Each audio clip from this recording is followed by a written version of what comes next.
Vivek Ramaswamy went on Dave Rubin's podcast and gave a chilling warning to Republicans and frankly a roast on Kamala Harris as well. I don't really think we're up against an ideology here in Kamala Harris. And I think that that's a little different than, I think the classical critique that she's a Marxist or a socialist. I think in some ways that's giving her too much credit, actually. I don't think we're up against a particular candidate here. I think we are up against a machine. And the question is, how do we get in there and actually dismantle that machine rather than just playing whack-a-mole with one of the candidates at a time? I think there's a reason we didn't have that red wave in 2022 that we were supposedly promised to enjoy. And I think that the Republican Party, we've in some ways become addicted to complaining about the easy stuff, the radical Biden agenda, the radical Harris agenda, without actually offering, first of all, an alternative vision of our own.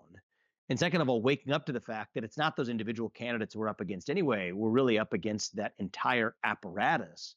I've fallen into this mistake of calling Kamala Harris a Marxist in the past, and Vivek Ramaswamy is right in saying that she's not really an ideologue. She kind of just goes with the winds. It's true that she's a Marxist in the fact that she promotes Marxist policies, but I think the distinction there is that Kamala Harris is Marxist because the Democrat elites are Marxist. And this is very different than, say, Donald Trump, for example, who Donald Trump has actually moved the Republican Party. If you look at the Republican Party in the early 2000s, it's completely different than it is today. And Democrats use that kind of as a dig. They say, like, this is not your grandpa's Republican Party. They're absolutely right. The Republican Party has actually gone through a metamorphosis under Donald Trump in the last 8 years that is really important. It's brought in the middle class and some of those blue-collar workers that just weren't part of the Republican Party before.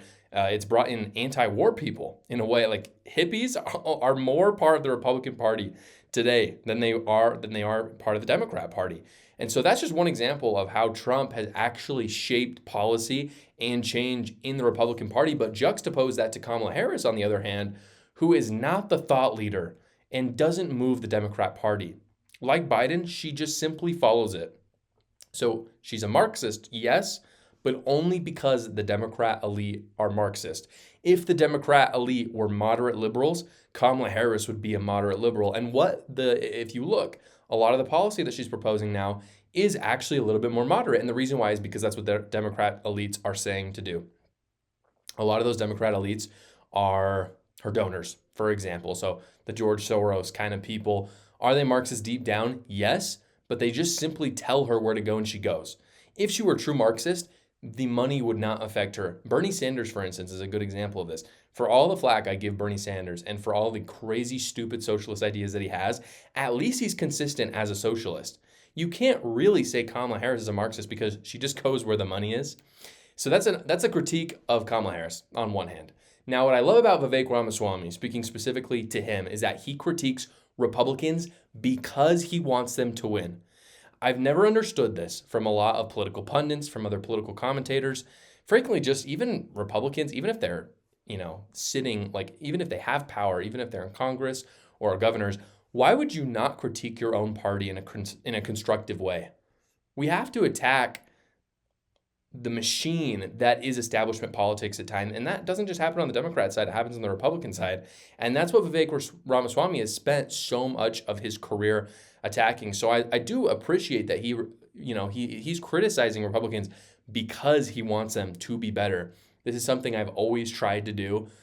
This is why we wanted Donald Trump so badly, by the way, to attack the ABC moderators at the debate, because they are part of this Democrat machine, this establishment machine that in many ways is just as much connected to the Republican establishment as it is to the Democrat. Now, as I said, Donald Trump has made a lot of changes. And so I think the word or the phrase Republican establishment has changed a lot in recent years.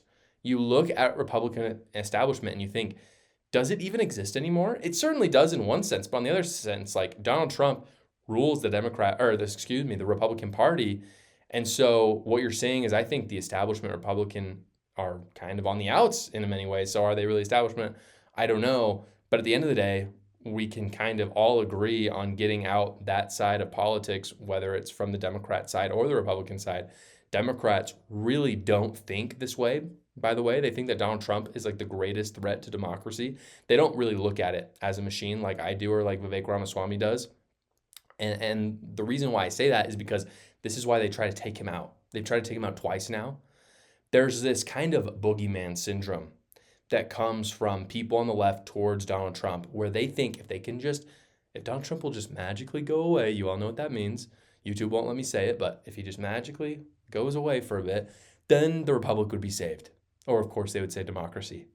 And so this is not how people on the right think, because if Kamala Harris were to go away, or Biden go away, Biden is already going away, it doesn't change anything.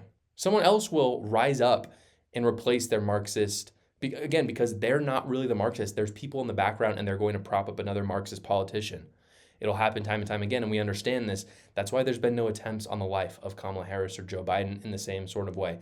Again, I'm not saying that the mainstream people are the people trying to take out Donald Trump, but it makes sense that deranged people would take this kind of philosophy and run with it when the whole narrative is if Donald Trump would just go away, our republic would be saved.